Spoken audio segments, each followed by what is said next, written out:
जय हिंद साथियों, Rouse academy के ऑफिशियल यूट्यूब चैनल पे आप सभी का एक बार फिर से स्वागत है। मैं जय ओझा लेकर के आया हूं एक और शानदार करंट अफेयर की क्लास आप सभी के लिए, जहां हम बात करेंगे केवल और केवल एग्जाम ओरिएंटेड फैक्ट्स की, यानी कि एग्जाम ओरिएंटेड न्यूज की। तो चलिए आज के सेशन की शुरुआत करते हैं, लेकिन देखेंगे हमारा आज का खूबसूरत विचार क्या कहता है।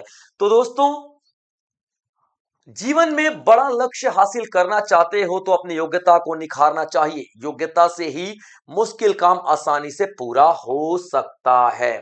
जाहिर सी बात है दोस्तों, ये योग्यता ही है जो आपको हर जगह हर कदम पे अपनी मंजिल के एक एक कदम लेकर के पास जाती है।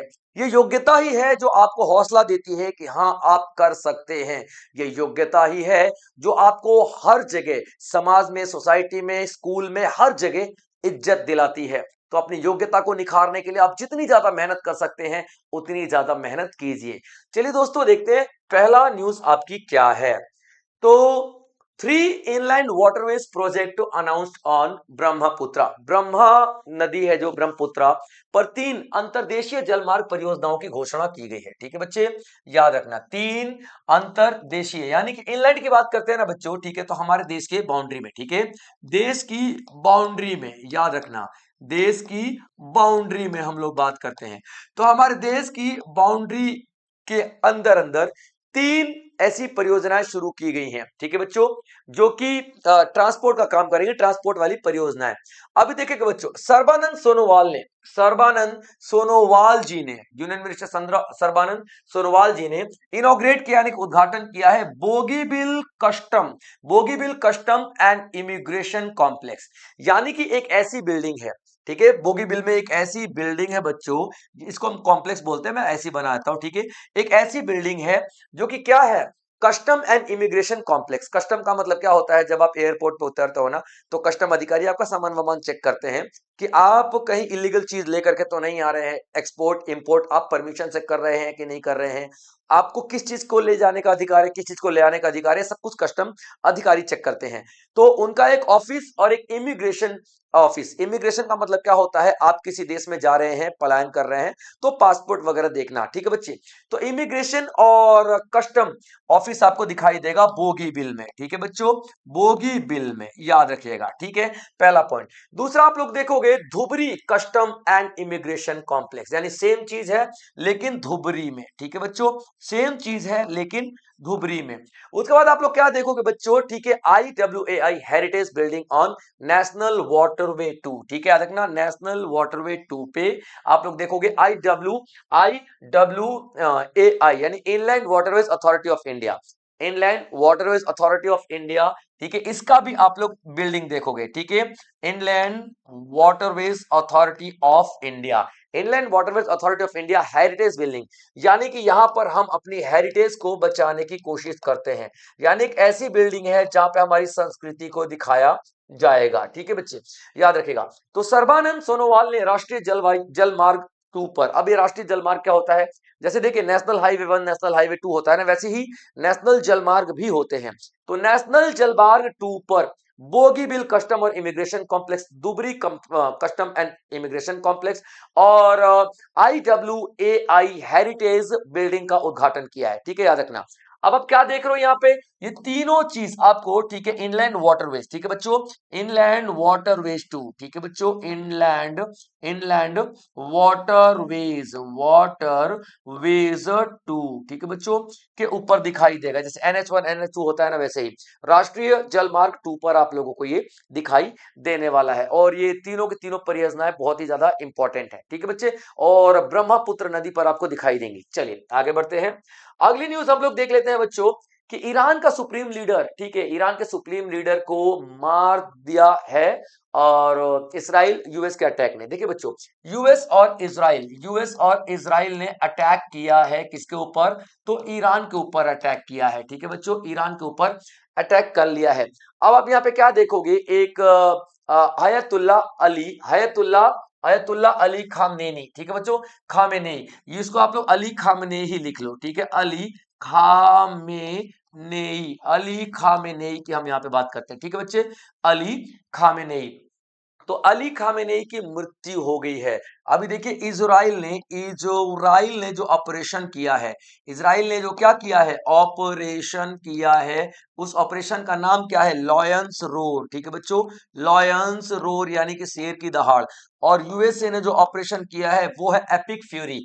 क्या, एपिक, एपिक फ्यूरी। तो आप लोगों से पूछा जा सकता है कौन कौन से ऑपरेशन में इसको मारा गया है, तो इजराइल ने जो ऑपरेशन किया उसको ऑपरेशन लॉयंस रोर, और यूएसए ने जो किया है एपिक फेरी के नाम से इसको हम लोग जान रहे हैं। तो ईरान ने भी बोला है कि हाँ भैया हमारे सुप्रीम लीडर की हत्या हो चुकी है, और यहाँ पे इजराइल ने भी अभी कंफर्म कर दिया कि हाँ भैया हो चुकी है मृत्यु। और इन्हीं के मृत्यु के शोक में आप लोग क्या देखोगे कि 40 दिन का नेशनल मॉर्निंग, 40 दिन का नेशनल मॉर्निंग यानी कि शोक दिवस यहाँ पर घोषित किया गया है। 40 दिन का क्या, शोक दिवस यहाँ पर घोषित किया गया है। ठीक है बच्चों, याद रखना 40 दिन का शोक दिवस घोषित किया गया है, आप लोग देखोगे। ठीक है बच्चे, चलिए अब यहाँ पे क्या देखोगे कि ये जो खामेनेई साहब हैं, ईरान की सुप्रीम अथॉरिटी तो है, इसका क्या मतलब है, ये राष्ट्रपति के ऊपर भी है, यानी कि जो मिलिट्री का कंट्रोल इन्हीं के पास है, इकोनॉमिक कंट्रोल इन्हीं के पास है, रिसोर्सेज कंट्रोल इन्हीं के पास है, फाइनेंस कंट्रोल इन्हीं के पास है। लेकिन अगर हम रिलीजियस वाइज देखें, धर्म के हिसाब से देखें, तो भैया ये शिया, ठीक है बच्चों याद रखना, ये शिया मुस्लिमों के क्या बोलते हैं, रब कह सकते हो आप लोग, मानते हैं इनको। ठीक है, शिया मुस्लिम रब, जो कि भारत में भी है, भारत के जम्मू कश्मीर में भी खूब प्रोटेस्ट चल रहा है। ठीक है, पाकिस्तान में भी खूब प्रोटेस्ट चल रहा है। पाकिस्तान में तो भैया 9 लोगों को मार दिया है, यूएस की जो एम्बेसी है वहां पे 9 लोगों को मार दिया है। इराक में भी चल रहा है, सीरिया में भी चल रहा है। तमाम जगह पे अब यूएस के इस एक्ट का बहुत ज्यादा निंदा की जा रही है, क्योंकि इन्होंने उनके धर्म गुरु को मार दिया है। ठीक है बच्चे, चलिए आगे बढ़ते हैं। एक्सरसाइज वायु शक्ति कंडक्ट किया गया, एक्सरसाइज वायु शक्ति जैसलमेर में कंडक्ट किया गया। ठीक है बच्चे, याद रखना एक्सरसाइज वायु शक्ति, एक्सरसाइज, ठीक है बच्चों, एक्सरसाइज वायु वायु शक्ति। ठीक है, याद रखना आप लोग, वायु शक्ति कहां पे कंडक्ट किया गया है, तो जैसलमेर में कंडक्ट किया गया है। ठीक है बच्चों, याद रखना जैसलमेर में। अब वायु शक्ति किस तरीके की एक्सरसाइज है, किसी और के साथ किया जा रहा है क्या, नहीं है। वायु शक्ति सिर्फ अपना हथियारों का प्रदर्शन कर रही है, यानी कि हथियार चेक कर रही है कि हमारे हथियार ठीक काम कर रहे हैं कि नहीं कर रहे हैं, जेट का प्रदर्शन कर रही है, याद रखना। ठीक है बच्चों, तो जैसलमेर में किया जा रहा है, और किस लिए किया जा रहा है, the Indian air force conducted exercise वायु शक्ति 2026। ठीक है, पोखरण में, याद रखना। और कहां पे किया जा रहा है, पहले तो ये देख लो। ठीक है, पोखरण में, पोखरण कहां पे बच्चों, तो राजस्थान में। पोखरण में जो फायरिंग रेंज है ना, वहां पे इसको कंडक्ट किया जा रहा है। ठीक है बच्चों, और क्या देखने के लिए कि भाई साहब हमारा जो एयर स्ट्राइक्स है वो ठीक से है कि नहीं है, क्या हम अपनी दुश्मन को दबा सकते हैं, दुश्मन का जो एयर डिफेंस है उनको दबा सकते हैं, क्या ये जो हमारा हेलीकॉप्टर जो है नीचे ग्राउंड से अटैक कर सकता है, या फिर हेलीकॉप्टर ऊपर से ग्राउंड पे अटैक कर सकता है। इस तमाम तरीके की चीजें हमारी वायुसेना ने देखी और समझने की कोशिश की, और इस एक्सरसाइज को हम लोग क्या बोल सकते हैं, वायु शक्ति। ठीक है बच्चे, याद रखना वायु शक्ति 2026 जैसलमेर में कंडक्ट किया जा रहा है। 44th central zoo authority, 44th central zoo authority, ठीक है बच्चों, याद रखना 44वां केंद्रीय चिड़ियाघर प्राधिकरण की बैठक बैठी है, कि चिड़िया ये डिसाइड किया जाता है कि चिड़ियाघर में क्या क्या रूल रेगुलेशन लगाए जाएंगे। क्योंकि देखो चिड़ियाघर में हम लोग जीव जंतुओं को रखते हैं, तो हम लोग भैया जीव जंतुओं को कंजर्वेशन की भी तो बात कर रहे हैं ना, एनिमल्स वाइल्ड लाइफ एनिमल्स की बात कर रहे हैं ना, उनको हम प्रोटेक्ट करने की भी बात करते हैं ना। तो जाहिर सी बात है चिड़ियाघर में उनको कैसे ट्रीट किया जाता है, किस तरीके से रखा जाता है, ये सब कुछ हम लोग यहाँ पे नोट करते हैं, सब कुछ। ठीक है, तो उसी के लिए एक अथॉरिटी बनाई गई है, केंद्रीय चिड़ियाघर अथॉरिटी। ठीक है, इसका भोपाल में क्या होता है भाई साहब, भोपाल में इसकी मीटिंग हुई है। ठीक है बच्चों, भोपाल में इसका 44th मीटिंग आप लोगों को देखने के लिए मिलेगी। ठीक है बच्चों, 44th मीटिंग देखने के लिए मिलेगी। ठीक है बच्चों, क्या, केंद्रीय चिड़ियाघर जू यानी कि CZA। ठीक है, CZA सेंट्रल चिड़ियाघर अथॉरिटी। ठीक है बच्चों, जूलॉजी अथॉरिटी 28 फरवरी को आप लोगों को देखने के लिए मिलेगा। ठीक है बच्चे, चलिए 28 फरवरी 2026 को पर्यावरण मंत्री भूपेंद्र यादव ने भोपाल में केंद्रीय प्राणी उद्यान प्राधिकरण की 44वीं बैठक की अध्यक्षता की। ठीक है, किसने, हमारे पर्यावरण मंत्री कौन है, हमारे पर्यावरण मंत्री कौन है, तो भूपेंद्र यादव जी हैं। ठीक है बच्चों, कौन है, तो भूपेंद्र यादव जी हैं, आप लोग देखोगे, ठीक है बच्चों, भूपेंद्र यादव जी हैं। ठीक है, तो आप देखो 28 फरवरी 2026 को पर्यावरण मंत्री भूपेंद्र यादव ने भोपाल में केंद्रीय प्राणी उद्यान प्राधिकरण की 44वीं बैठक की अध्यक्षता की, जिसमें उपलब्धियां और भविष्य की योजनाओं की समीक्षा की गई। यानी कि अभी तक हम लोगों ने एनिमल्स के हेल्प के लिए, एनिमल्स एक्ट के लिए क्या क्या किया है, ठीक है, और आगे हम लोग फ्यूचर में क्या क्या करने वाले हैं, ये सारी की सारी चीजें आप लोगों को यहाँ पर डिसाइड की गई है। चलिए बच्चे आगे देखते हैं। Wankhede stadium names stand after Ravi Shastri. देखिए वानखेड़े स्टेडियम का नाम, ठीक है, वानखेड़े स्टेडियम का नाम, वानखेड़े स्टेडियम जो है, ठीक है बच्चों, स्टेडियम मुंबई में है, जहां पे आप लोग देखोगे इंटरनेशनल क्रिकेट भी खेला जाता है। 2011 का वर्ल्ड कप भी यहीं पर ही खेला गया था। इसका स्टैंड, स्टैंड का मतलब क्या होता है, ये स्टेडियम है, यहाँ पे मैच खेला जा रहा है ना, ये ऐसे ऐसे बने रहते हैं ना लोगों को बैठने के लिए, तो इनको स्टैंड बोलते हैं। ठीक है, तो वानखेड़े स्टेडियम का एक स्टैंड, ठीक है, एक स्टैंड, पूरा स्टेडियम की बात नहीं कर रहा हम यहाँ पे, ठीक है, एक स्टैंड की बात कर रहे हैं। और एक स्टैंड किसके नाम पे रखा गया है, तो रवि शास्त्री जी के नाम पे रखा गया है। किसके नाम पे, रवि शास्त्री जी के नाम पर रखा गया है। ठीक है बच्चे, याद रखेंगे आप लोग, रवि शास्त्री जी के नाम पर रखा गया है। ये इनके लिए एक बहुत बड़ी उपलब्धि है। तो मुंबई क्रिकेट एसोसिएशन ने, ठीक है, वो नाम याद रखना, क्या नाम है, मुंबई क्रिकेट एसोसिएशन ने, ठीक है, मुंबई क्रिकेट एसोसिएशन ने ये डिसीजन लिया है। तो मुंबई क्रिकेट एसोसिएशन ने रवि शास्त्री के नाम पर वानखेड़े स्टेडियम का एक स्टैंड का नाम रखने को मंजूरी दे दी। जबकि गेट्स का नाम, यानी 3 गेट है, ठीक है, 3 जो गेट है आपके पास दिखाई देंगे, 3 दरवाजे, यानी कि मेन गेट्स आप लोगों को कितने दिखाई देंगे, तो 3 आप लोगों को मेन गेट्स दिखाई देंगे। ठीक है बच्चों, 3 गेट्स का सम्मान रखने को मंजूरी, जबकि गेट्स का सम्मान दिलीप सरदेसाई, एक गेट का नाम रखा गया है दिलीप सरदेसाई जी के नाम पे, दूसरा एकनाथ सोलकर के नाम पे, और तीसरा डायना एडुल जी के नाम पर रखा गया। यानी कि 3 आप लोग देखोगे, ये जो पूरा पूरा स्टेडियम का 3 गेट का नाम रखे गए हैं, और एक आपका पूरा जो सेट है, यानी कि जो पूरा एक साइड दी गई है। ठीक है बच्चों, याद रख लेना, यानी कि पूरा बैठने का जो पूरा एरिया है, इसका नाम है। ठीक है बच्चों, याद रखें, इसको स्टैंड के नाम जानते हैं। तो एक स्टैंड का नाम रखा गया है रवि शास्त्री जी के नाम पे। चलिए आगे बढ़ते हैं। अभी national conference on institutional litigation governance, देखिए बच्चे यहाँ पे क्या होता है, ठीक है, संस्थानिक मुकदमेबाजी शासन पर राष्ट्रीय सम्मेलन। अभी एक नेशनल कॉन्फ्रेंस बैठी गई है, नेशनल कॉन्फ्रेंस, ठीक है बच्चों, नेशनल कॉन्फ्रेंस की हम यहाँ पे बात कर रहे हैं। एक नेशनल कॉन्फ्रेंस बुलाई गई है, ठीक है बच्चों, याद रखना, दिल्ली में। और एक किस लिए बुलाई गई है, ठीक है, कि देखो सबसे ज्यादा मुकदमे सरकार पर ही हुए हैं अभी तक, सबसे ज्यादा मुकदमा किस पर हुआ है बच्चों, तो सरकार पर ही हुआ है। सबसे ज्यादा मुकदमा सरकार पर ही होते हैं। जैसे कि मान लो किसी घर से एक रोड निकल रहा है, रोड निकालना है सरकार को, और उसने मेरी जमीन ले ली इतनी सी, तो जमीन का सरकार बोलेगी मैं इतने पैसा दूंगा, मैं केस चला जाऊंगा कोर्ट करने, कोर्ट में केस करने चला जाऊंगा, सरकार मेरी जमीन हड़प रही है। तो इस तरीके की परियोजनाएं हो गया। फिर सरकार ने जैसे कि कोई कोई और घोटाला वोटाला, तो सबसे ज्यादा केस आज की डेट में सरकार में ही मिलते हैं।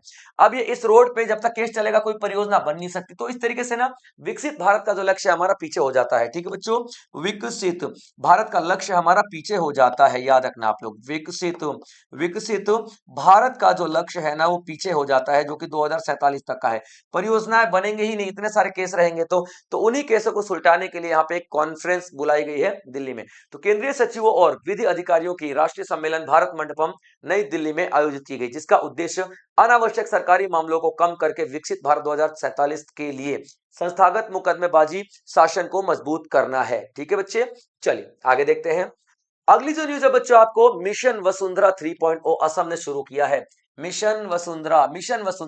अब देखिए, जो लोग जमीनों पे कई सालों से रह रहे हैं, किसी प्रॉपर्टी में कई सालों से रह रहे हैं, वहां पर उन जमीनों की, उन प्रॉपर्टीज का मालिकाना हक देने के लिए वसुंधरा शुरू किया गया। ठीक है बच्चों, याद रखना, मिशन वसुंधरा, ठीक है बच्चों, मिशन वसुंधरा शुरू किया गया है। ठीक है, याद रख लेना। और मिशन वसुंधरा 3.0 की हम यहाँ पे बात करते हैं, यानी कि माय लैंड माय राइट, मेरी जमीन मेरा अधिकार, ये कैंपेनिंग का पूरा नाम है। अब देखिए, असम के मुख्यमंत्री हिमंता बिस्वा शर्मा ने मिशन वसुंधरा 3.0 के तहत 1.06 यानी कि 1,06,000 लाख भूमि पट्टे बांटे, यानी कि डॉक्यूमेंट ऑफ लैंड, कि भैया आप ही इसके मालिक हो। ठीक है, डॉक्यूमेंट ऑफ लैंड बांटे गए। ठीक है बच्चे, याद रखना।